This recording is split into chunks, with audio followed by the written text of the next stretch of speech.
देखो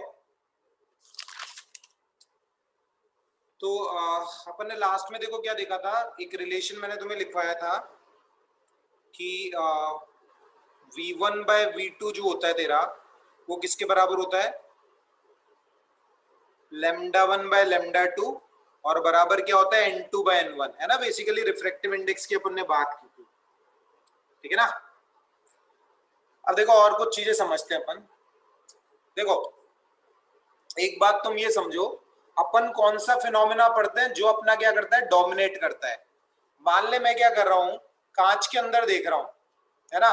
मान ले अपना ये नॉर्मल वाला कांच है, ठीक है, जैसे अपनी कोचिंग में लगे हुए हैं वैसे मान ले नॉर्मल वाला कांच है अपना, ठीक है, जिससे आर पार दिखता है। तो देख क्या होता है, जब अपन कांच में देखते हैं तो थोड़ी तो अपने को अपना फेस भी कांच के अंदर दिखता है और साथ ही साथ कांच के पीछे क्या हो रहा है वो भी अपने को दिखता है। समझना बात को, जो अपना नॉर्मल ट्रांसपेरेंट कांच है उसमें थोड़ा थोड़ा अपने को फेस भी दिखता है अपना, और जो पीछे क्या हो रहा है कांच के वो भी अपने को दिख रहा है।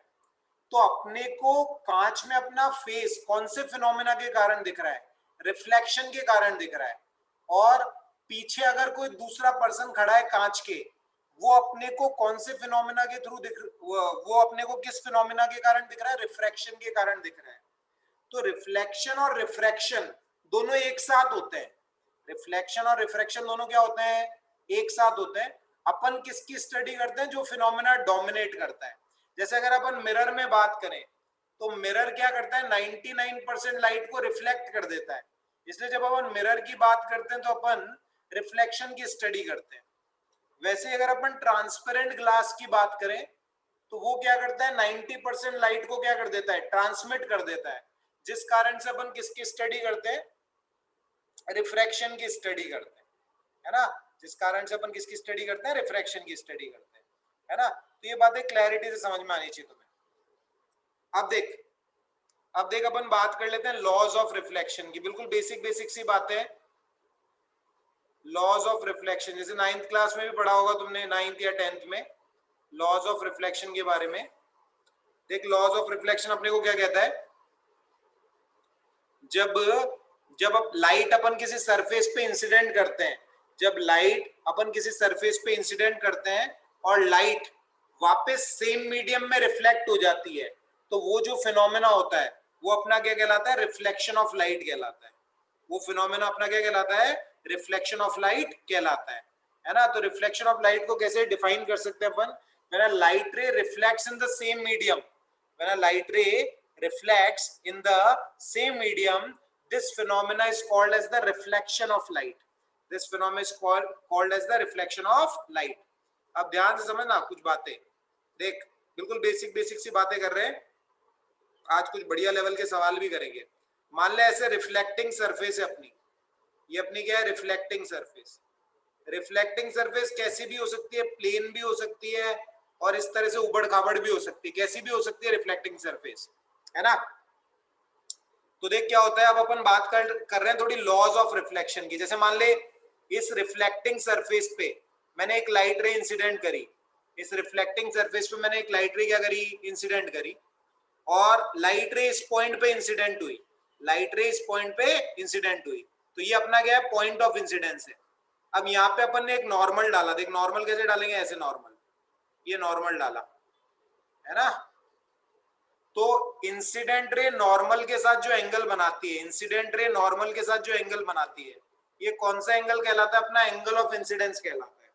ये अपना कौन सा एंगल कहलाता है, एंगल ऑफ इंसिडेंस कहलाता है। नॉर्मल के साथ इंसिडेंट रे जो एंगल बनाती है वो अपना कौन सा एंगल कहलाता है, एंगल ऑफ इंसिडेंस कहलाता है।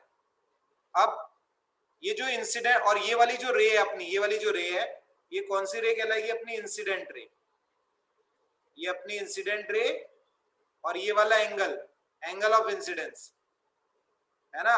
और रिफ्लेक्ट होने के बाद ये वाली लाइट इस तरह से चली गई, रिफ्लेक्ट होने के बाद ये वाली लाइट इस तरह से चली गई, ये कौन सी लाइट कहलाएगी, अपनी रिफ्लेक्टेड रे। ये अपनी रिफ्लेक्टेड रे। रिफ्लेक्टेड रे नॉर्मल के साथ जो एंगल बनाती है, रिफ्लेक्टेड रे नॉर्मल के साथ जो एंगल बनाती है वो कहलाता है अपना एंगल ऑफ रिफ्लेक्शन। वो अपना क्या कहलाता है, एंगल ऑफ रिफ्लेक्शन। तो लॉज ऑफ रिफ्लेक्शन जैसे तुमने सुना ही होगा कि लॉज ऑफ रिफ्लेक्शन पहली चीज अपने को क्या कहते हैं, एंगल मतलब incident ray, reflected ray and normal at the point of incidence all lies in the same plane, है ना। Incident ray, reflected ray and normal at the point of incidence all lies in the same plane, all lies in the same plane. ठीक है, लिखना चाहो तो लिख लेना कि incident ray, reflected ray and normal at the point of incidence and normal at the point of incidence all lies in the same plane, all lies in the same plane, all lies in the same plane। ये पहला law है। दूसरा law अपने को जैसे सभी को पता है, एंगल ऑफ इंसिडेंस की वैल्यू किसके बराबर होती है, एंगल ऑफ रिफ्लेक्शन के बराबर होती है। ये बेसिकली अपने लॉज ऑफ रिफ्लेक्शन है, ये अपने क्या है, लॉज ऑफ रिफ्लेक्शन है ना। ठीक है, बिल्कुल बेसिक सी बात। अब देख कुछ बढ़िया बढ़िया सवाल भी अपन करने वाले हैं, देखो ध्यान से। एक सवाल अपन करते हैं, देख ध्यान से। जैसे मान ले अपने को इस तरह की एक सरफेस दे रखी है, ध्यान से देखना, बढ़िया सवाल है। ऐसे सरफेस दे रखी है, ये अपनी y एक्सिस है, ये अपनी x एक्सिस है। ठीक है, ये अपनी y एक्सिस हो गई, ये अपनी x एक्सिस हो गई, ये अपना ओरिजिन हो गया। अब देखना ध्यान से, ये वाले अंदर वाली सरफेस है ना, ये रिफ्लेक्टिंग सरफेस है। ठीक है, अंदर वाली सरफेस सॉरी अंदर वाली तो पॉलिश्ड है, सिल्वर की पॉलिश की जाती है प्लेन सरफेस पे, प्लेन मिरर पे, मतलब प्लेन ग्लास पे, तो अपना क्या बन जाता है, मिरर बन जाता है ऐसे। अब अपन ने देख कोई लाइट रे इंसिडेंट की, समझ ना बात को अच्छे से, बढ़िया सवाल है। अपन ने ऐसे कोई लाइट रे इंसिडेंट की, ऐसे अपन ने कोई लाइट रे ऐसे इंसिडेंट की, और रिफ्लेक्शन के बाद में, समझना सवाल, रिफ्लेक्शन के बाद में ये कह रहा है कि लाइट रे ऐसी हो गई, रिफ्लेक्शन के बाद में लाइट रे इस तरह से हो गई, रिफ्लेक्शन के बाद में लाइट रे इस तरह से हो गई, अपनी वाई एक्सिस के पैरेलल हो गई। तो जिस पॉइंट पे लाइट रे इंसिडेंट हुई है, जिस पॉइंट पे लाइट रे इंसिडेंट हुई है, उसके कोऑर्डिनेट्स पता करने अपने को। जिस पॉइंट पे लाइट रे इंसिडेंट हुई है, उसके कोऑर्डिनेट्स क्या होंगे वो अपने को पता करने हैं। देखिए जो मिरर दे रखा है, इसकी रेडियस तेरे को दे रखी है r। जिस पॉइंट पे लाइट रे इंसिडेंट हुई है उसके कोऑर्डिनेट्स है एक्स वाई, तो ये एक्स और वाई की वैल्यू अपने को पता करनी है, ये एक्स और वाई की वैल्यू अपने को पता करनी है। ध्यान से देखना सवाल, देख पहली चीज तो देख, मैंने ये नॉर्मल डाला, ये क्या डाला, नॉर्मल। सर्कल पे नॉर्मल डालने का तरीका क्या होता है, सर्कल में अगर तुम नॉर्मल डालोगे सरफेस पे, तो वो नॉर्मल कहां से पास होता है, सेंटर से पास होता है। सर्कल पे ऐसे अगर तुम नॉर्मल डालोगे तो वो नॉर्मल कहां से पास होता है, सेंटर से पास होता है। अच्छा सोच, ये इंसिडेंट रे है अपनी, ये कौन सी रे है, इंसिडेंट रे, ये रिफ्लेक्टेड रे, इंसिडेंट रे और रिफ्लेक्टेड रे। अच्छा सोच, कोई बता सकता है मुझे ये वाला एंगल कितना होगा, ये वाला एंगल, देखिए पूरा एंगल है 45 डिग्री, तो एंगल ऑफ इंसिडेंस किसके बराबर होगा, 45 डिग्री के, और एंगल ऑफ रिफ्लेक्शन भी किसके बराबर होगा, 45 डिग्री के। अपन ने रूल पढ़ा, angle of incidence is equal to angle of reflection, तो ये वाला एंगल भी 45 डिग्री है, ये वाला एंगल भी 45 डिग्री है। अब तुम्हें क्या पता करना है, कोऑर्डिनेट्स पता करने हैं, इस पॉइंट के कोऑर्डिनेट्स पता करने हैं। ये वाली दूरी r है, तो इस पॉइंट का x कोऑर्डिनेट ये वाला होगा, देख x, और इस पॉइंट का y कोऑर्डिनेट ये वाला होगा y। अब ये 45 डिग्री है सोच, तो ये भी 45 ही होगा, तो x कोऑर्डिनेट जो होगा, ये x की वैल्यू कितनी हो गई, x की वैल्यू, x कोऑर्डिनेट तेरा क्या हो जाएगा, ये r है देख, तो इधर क्या हो जाएगा, r cos 45, तो माइनस r बाई रूट 2 लिख देता हूं, क्योंकि नेगेटिव x एक्सिस के अलोंग है, और y कोऑर्डिनेट तेरा किसके बराबर हो जाएगा, r बाई रूट 2, ये r है, ये r cos 45, और y की वैल्यू हो गई r sin 45। तो तेरे कोऑर्डिनेट्स क्या हो गए, कोऑर्डिनेट्स क्या हो गए तेरे, माइनस r बाई रूट 2 और प्लस r बाई रूट 2। बोलो समझ में आएगा ये सवाल, बोलो, सिंपल सा सवाल बिल्कुल। नॉर्मल सेंटर से ही पास होगी, ये कैसे पता लगा? ऐसा तो होता ही है ना, क्योंकि नॉर्मल अगर तू डालेगा तो वो अलोंग द रेडियस ही तो आएगी, और रेडियस और टेंजेंट के बीच में एंगल 90 डिग्री होता है ना। देख ऐसे टेंजेंट है ये, ऐसे टेंजेंट है, ऐसे नॉर्मल डालेगा तो टेंजेंट और नॉर्मल के बीच में एंगल 90 डिग्री होगा, तो रेडियल डायरेक्शन और टेंजेंशियल डायरेक्शन में तो एंगल 90 डिग्री होता है ना सर्कल के केस में। ठीक है सर, ठीक है सर। और सवाल कराओगे ऐसा कि हो जाएंगे ऐसे? देख एक और कर लेते हैं, बेसिक सा बिल्कुल, कोई मुश्किल सवाल नहीं है। ये देख, ये देख तेरी वही वाई एक्सिस, ये वही तेरी एक्स एक्सिस, वाई एक्सिस हो गई, एक्स एक्सिस हो गई, वही अंदर वाली सरफेस तेरी रिफ्लेक्टिंग है,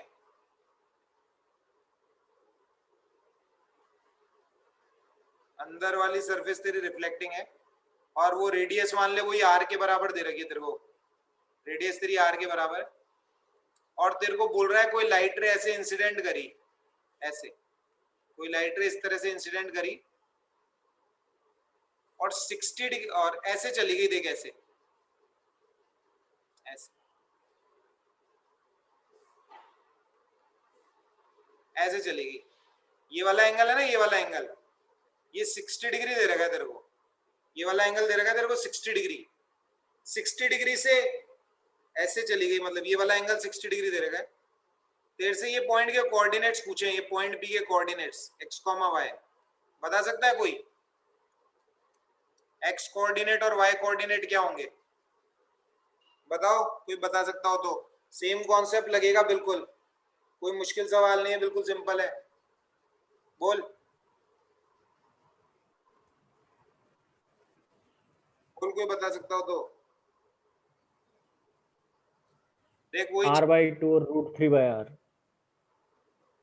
देखते हैं, √3r/2। देख नॉर्मल डालेंगे अपन ऐसे, ये वाला एंगल जो होगा वो तेरा 30 होगा। सोच अगर ये 30 होगा तो ये भी तो 30 होगा, ये आर है देख, तो एक्स कोऑर्डिनेट तेरा क्या हुआ, ये तो हुआ ये एक्स, और ये तेरा वाई हुआ, ये आर है, तो इधर एक्स कोऑर्डिनेट की वैल्यू किसके बराबर हो जाएगी, -r cos 30, मतलब -r√3/2, और तेरा y कोऑर्डिनेट क्या हो जाएगा, y कोऑर्डिनेट हो जाएगा r sin 30, r/2। ऐसे x कोऑर्डिनेट और y कोऑर्डिनेट पता कर सकते हैं अपन, सिंपल बिल्कुल। बोलो समझ में आएगा सभी लोगों को? बेसिक सा सवाल बिल्कुल। इसके बाद बढ़िया सवाल कराऊंगा एक, देखो अगला सवाल देखते हैं।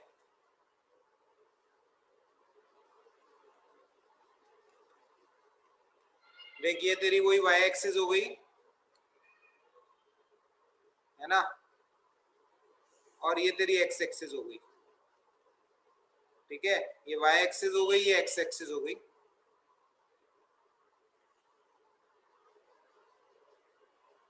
और रिफ्लेक्टिंग सरफेस ऐसी है देख, ऐसे,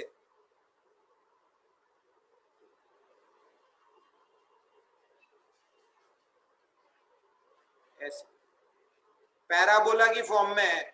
और ये कौन सा पैराबोला है, कोई बता सकता है मेरे को? ये पैराबोला है तेरा x बराबर वाई स्क्वायर,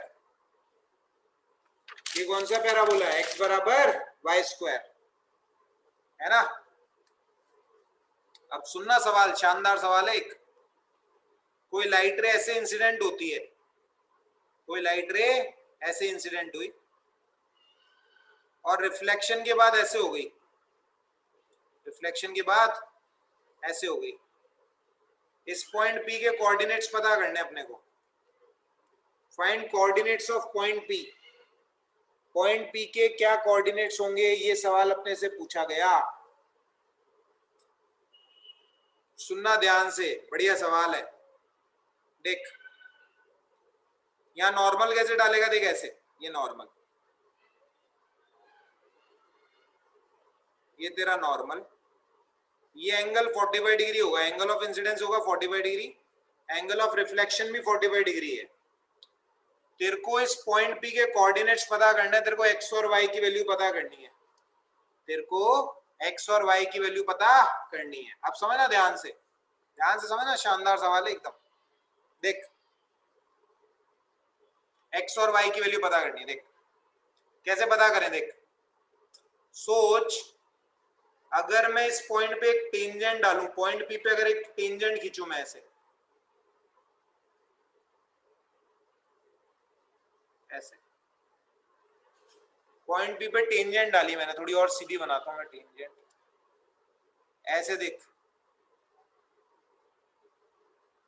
ये देख पॉइंट पी पर मैंने टेंजेंट डाली, देख वो टेंजेंट देख यहाँ एक्स एक्सिस के साथ कितना एंगल बनाएगी। देख ये 45 है तो ये भी 45 होगा, ये 45 है ये भी 45 होगा, तो ये एंगल भी कितना होगा 45। तो जो टेंजेंट अपन ने पॉइंट पी पे डाली है, जो टेंजेंट अपन ने पॉइंट पी पे डाली है, वो एक्स एक्सिस के साथ कितना एंगल बना रही है 45 डिग्री का। जो टेंजेंट मैंने पॉइंट पी पे डाली है वो एक्स एक्सिस के साथ कितना एंगल बना रही है 45 डिग्री का। तो पॉइंट पी पर खींची गई टेंजेंट का स्लोप कितना होगा 1।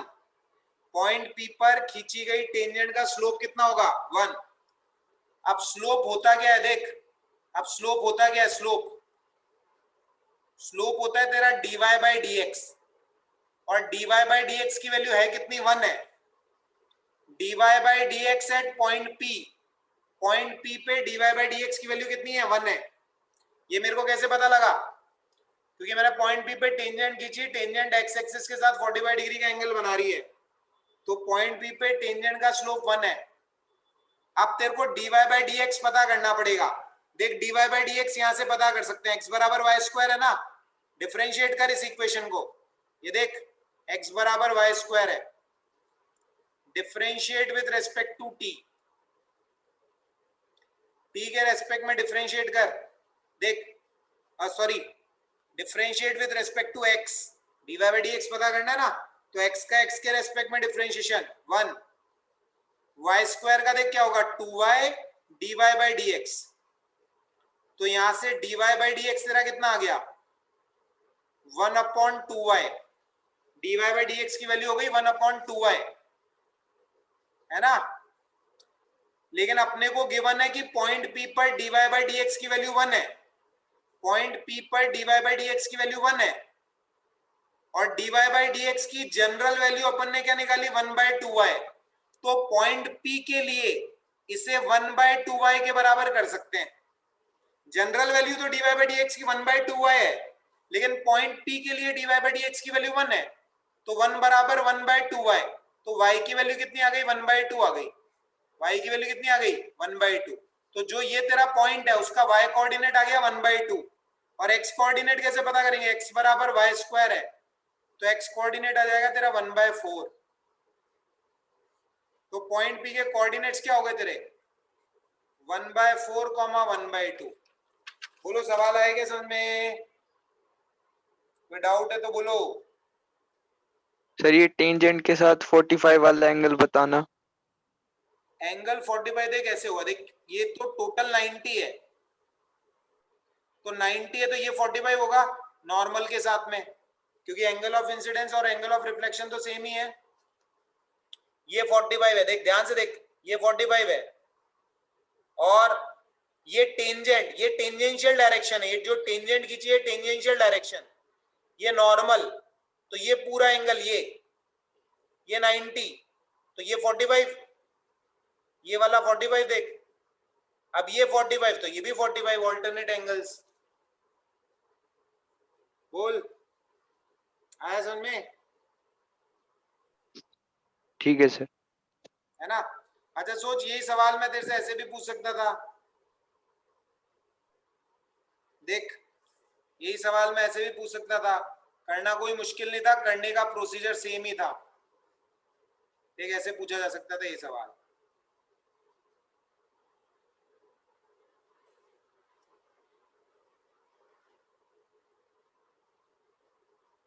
देख ऐसे, ये लाइट रे इंसिडेंट की मैंने,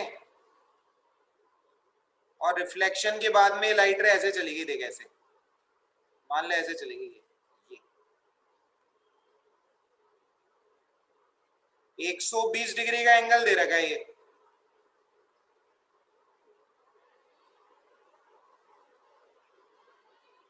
तो नॉर्मल के साथ तेरा ये एंगल 60 हो गया, ये तेरा क्या हो गया 60। अब टेंजेंट डालेगा, सोच, करने का तरीका वही है, वही देख, x बराबर वाई स्क्वायर ही दे रखा है। इस बार अगर इस वाले पॉइंट P पे अपन टेंजेंट खींचेंगे, टेंजेंट, तो एंगल बनेगा 30 डिग्री।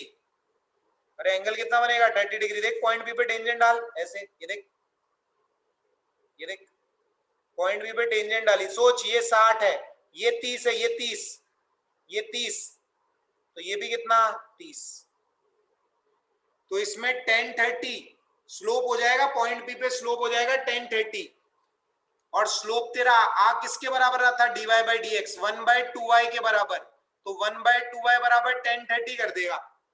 सॉल्व करेगा तो y निकल जाएगा, y निकल गया तो x भी निकल जाएगा। बोल समझ में आएगा सवाल, बेसिक सा सवाल बिल्कुल। सर इसको डिफरेंशिएट क्यों? डिफरेंशिएट तो करना पड़ेगा ना, क्योंकि पॉइंट P पे अपन ने टेंजेंट खींची और टेंजेंट x एक्सिस के साथ 30 डिग्री का एंगल बना रही है ना, और अपने को x और y निकालना है, तो मैंने डिफरेंशिएट किया ना, तो dy बाई डी एक्स की वैल्यू मेरे को मिली 1/2y, और पॉइंट P पर dy बाई डी एक्स की वैल्यू, पॉइंट P पर dy बाई डी एक्स की वैल्यू 10-30 है, तो इन दोनों को बराबर कर दिया तो y की वैल्यू निकाल ली, ऐसे किया है।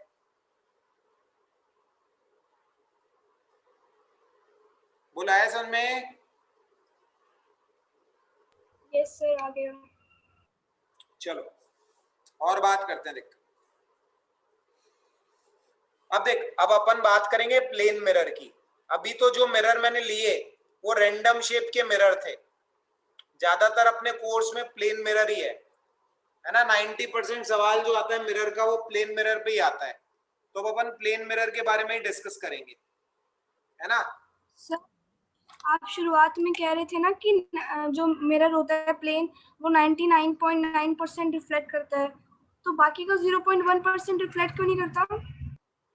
नहीं, 99.9% तो मिरर रिफ्लेक्ट कर देता है, जो बच गया उसमें से कुछ लाइट एब्जॉर्ब भी हो जाती है, कुछ लाइट क्या हो जाती है तेरी, ट्रांसमिट भी हो जाती है, क्योंकि अपन ने देखा ना कोई लाइट रे जब किसी सरफेस पे इंसिडेंट करती है तो 3 फिनोमेना होते हैं, रिफ्लेक्शन भी होता है, ट्रांसमिशन भी होता है, और एब्जॉर्प्शन भी होता है। तो जो फिनोमेना डोमिनेट करता है अपन उसी की स्टडी करते हैं, जैसे प्लेन मिरर में रिफ्लेक्शन डोमिनेट करता है तो अपन रिफ्लेक्शन की स्टडी करते हैं। 100% तो हो ही नहीं सकता ना कुछ तो लॉसेस होंगे ही ना, ऐसे थोड़ी मिरर पूरी की पूरी रोशनी को रिफ्लेक्ट ही कर देगा। बात आ रही है समझ में? कुछ ना कुछ लॉस हो ही जाता है, एब्जॉर्प्शन में या रिफ्रैक्शन में कुछ ना कुछ हो ही जाता है लॉस, ठीक है। Yes sir. अब देख अपन बात करते हैं प्लेन मिरर की। जैसे मान ले इस तरह से अपने पास क्या है, प्लेन मिरर है ऐसे,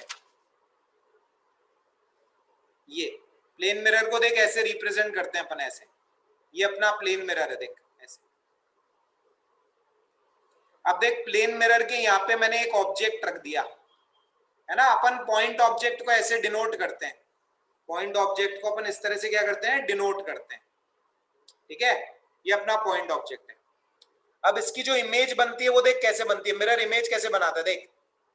इमेज बनाने के लिए याद रखना, अगर अपने को किसी ऑब्जेक्ट की इमेज बनानी है तो कम से कम कितनी लाइट रेस चाहिए अपने को, 2 लाइट रेस चाहिए। कम से कम कितनी लाइट रेस चाहिए, 2 लाइट रेस चाहिए। अब देखो 2 लाइट रेस कैसे कैसे होगी, देख एक लाइट रे यहां से गई ऑब्जेक्ट से मिरर पे, एक लाइट रे ऐसे गई ऑब्जेक्ट से मिरर पे, रिफ्लेक्शन के बाद देखिए रिफ्लेक्ट होगी लाइट तो ऐसे जाएगी, देखिए ऐसे, रिफ्लेक्शन के बाद ये लाइट ऐसे निकल जाएगी, देख ये नॉर्मल है। देख अगर मेरे को इस ऑब्जेक्ट की इमेज लोकेट करनी है, मेरे को अगर ये देखना है इस ऑब्जेक्ट की इमेज मिरर कहां बनाएगा, तो मेरे को कम से कम कितनी लाइट रेस चाहिए, 2 लाइट रेस चाहिए। वैसे किसी इमेज का जो फॉर्मेशन होता है वो इनफाइनाइट लाइट रेस से होता है, लेकिन इमेज को दर्शाने के लिए कम से कम अपने को इमेज का फॉर्मेशन 2 लाइट रेज से करना होता है। तो एक लाइट रे तो मैंने ये कंसीडर कर ली, दूसरी लाइट रे मैंने ऐसे कंसीडर कर ली। देख ऐसे ऐसे ये लाइट रे सीधे गई मिरर पे, क्योंकि किसी ऑब्जेक्ट से इनफाइनाइट लाइट रेज निकलती हैं। अपने को तो इमेज बनाने के लिए 2 ही कंसीडर करनी है।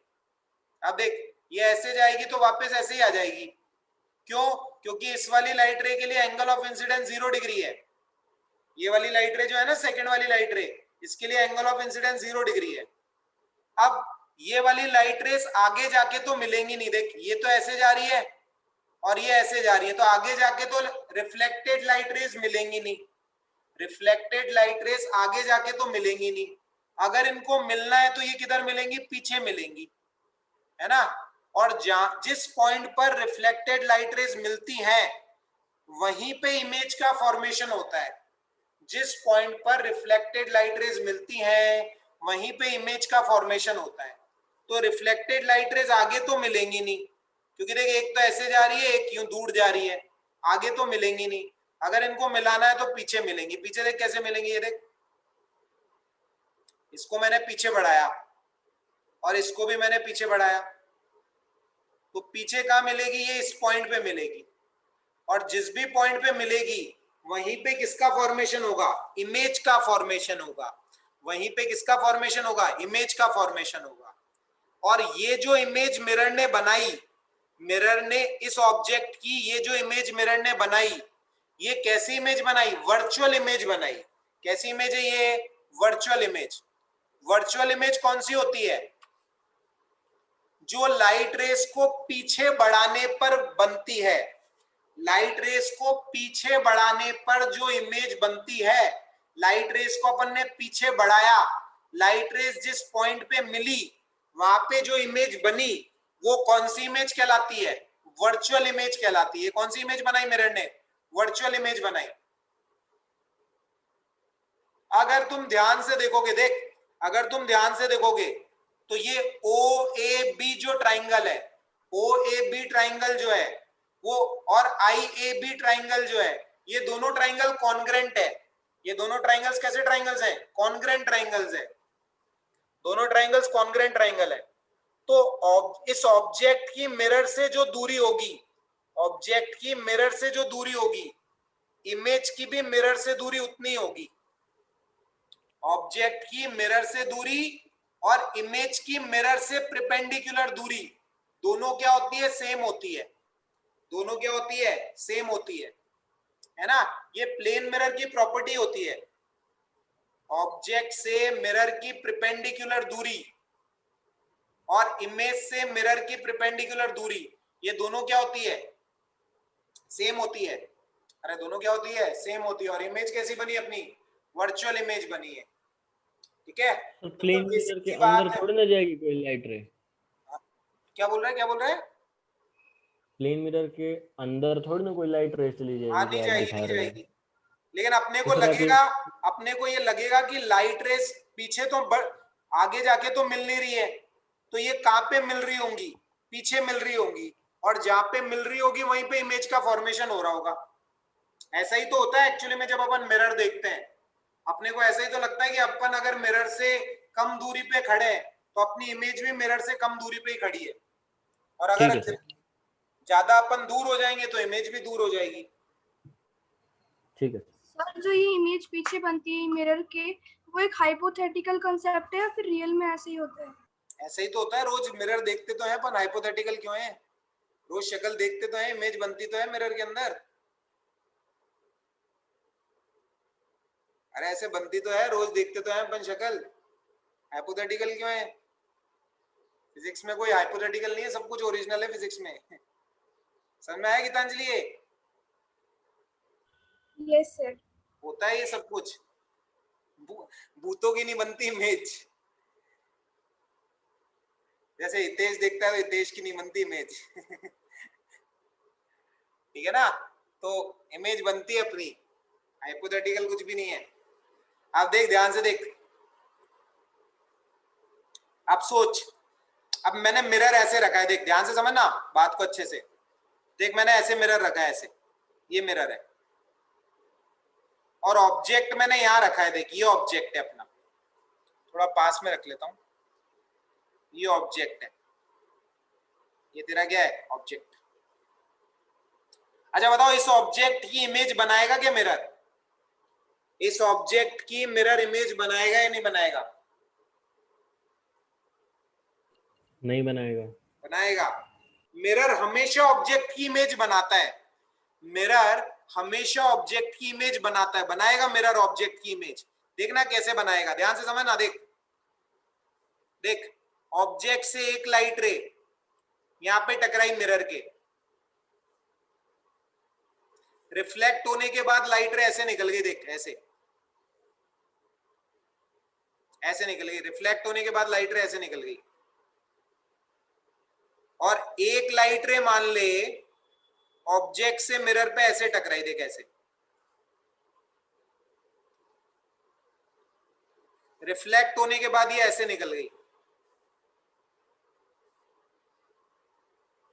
अब देख आगे जाके तो मिलेंगी नहीं ये लाइट रेस, ये वाली लाइट रे और ये वाली लाइट रे आगे जाके तो मिलेंगी नहीं।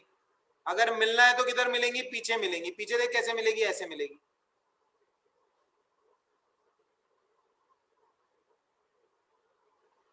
कहां मिलेंगी? देख पीछे यहां मिलेंगी, ऐसे देख। इस ऑब्जेक्ट की इमेज का फॉर्मेशन मिरर यहां करेगा, इस ऑब्जेक्ट की इमेज का फॉर्मेशन मिरर यहां करेगा। अब बात समझना कुछ, अगर मिरर से बनने वाली इमेज को अपने को लोकेट करना है, अगर मिरर से बनने वाली इमेज को अपने को लोकेट करना है तो सबसे पहले क्या करो? सबसे पहले मिरर पे एक परपेंडिकुलर ड्रॉ करो। ध्यान से समझना, अगर मिरर से बनने वाली इमेज को, ऑब्जेक्ट की मिरर से बनने वाली इमेज को अगर अपने को लोकेट करना है तो सबसे पहले मिरर पे परपेंडिकुलर ड्रॉ करो। अगर मिरर पे परपेंडिकुलर ड्रॉ हो रहा है तो ठीक, नहीं तो मिरर को एक्सटेंड करो। ये मिरर को एक्सटेंड करो, मिरर को क्या करो? एक्सटेंड करो और मिरर पे परपेंडिकुलर ड्रॉप करो, मिरर पे परपेंडिकुलर ड्रॉप करो। देख ऐसे, थोड़ा और अच्छे से बना देता हूं।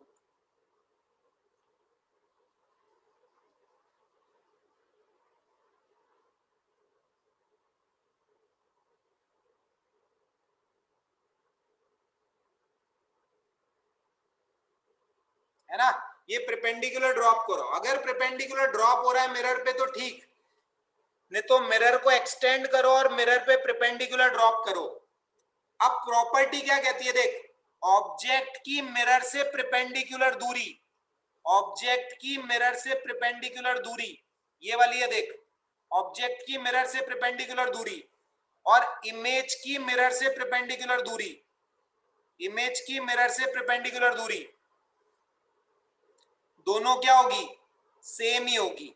ये वाली दूरी d है तो ये वाली दूरी भी क्या है? d है। तो याद रखना, rules for image formation, rules for image formation from a plane mirror. पहला रूल क्या कहता है? अगर इमेज फॉर्मेशन करना है तुम्हें प्लेन मिरर से तो क्या करो? drop a perpendicular on mirror from object and extend it to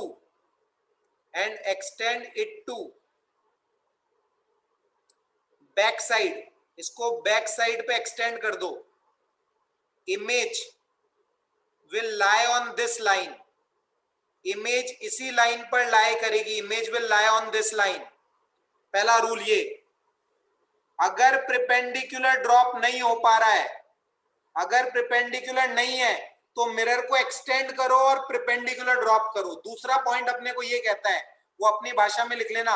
अगर मिरर पे परपेंडिकुलर ड्रॉप नहीं हो पा रहा है तो मिरर को एक्सटेंड करो और उस पर परपेंडिकुलर ड्रॉप करो। ये रूल्स होते हैं to form image from a plane mirror. Plane mirror से अगर इमेज फॉर्म करनी है तो इन रूल्स को अपने को फॉलो करना होता है। ठीक है, चलो आज ये रूल्स अच्छे से पढ़ना, बाकी कहानी अपन कल करेंगे फिर। ठीक है, किसी को कुछ पूछना है तो बोलो। हाँ गीतांजलि, तुम क्या बोल रहे थे एक बार?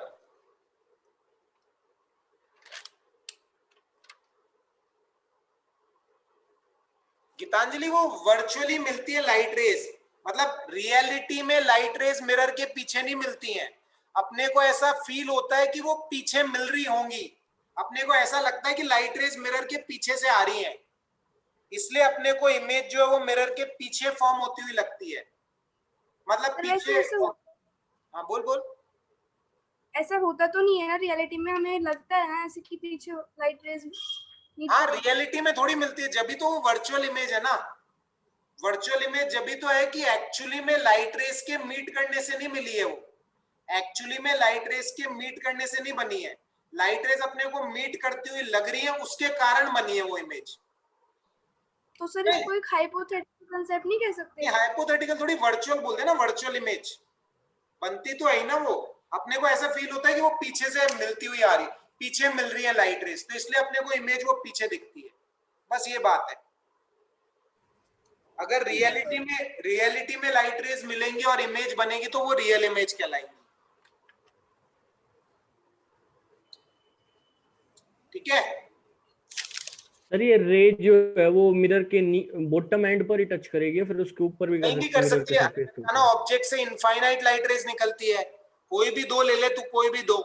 मैंने एक नीचे एक ये ले ली, एक ऊपर ले ली, कोई भी ले सकता है, तो कोई दिक्कत नहीं है। ठीक है सर।